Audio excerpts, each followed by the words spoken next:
কলকাতায় প্রাকৃতিক দুর্যোগ হয়েছে।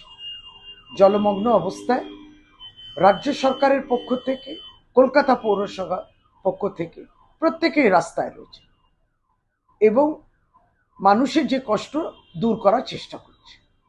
মানুষের মৃত্যু হয়েছে, বিদ্যুৎ স্পষ্ট হয়েছে, এই সবটা নিয়ে মাননীয় মুখ্যমন্ত্রী বলেছেন এবং তিনি সরাসরি তদবির করছেন। এই সময়ে, এই পরিস্থিতি, এই দুর্যোগের পরিস্থিতিতে থাকে সমবেদনা, থাকে সহানুভূতি, যেটা নেই। এই সহানুভূতি কিংবা সমবেদনা নেই কার? ভারতীয় জনতা পার্টি। এই সময়ও ন্যাক্কারজনক রাজনীতি তারা করার চেষ্টা করছে।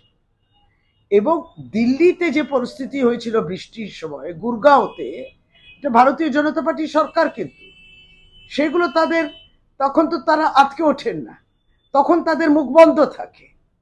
আর এখানে কোথাও মানুষের পাশে থাকতে হয়, সেটা না করে পশ্চিমবঙ্গ সরকারকে ব্যঙ্গ বিদ্রুপ করছে। আমরা ধিক্কার জানাই।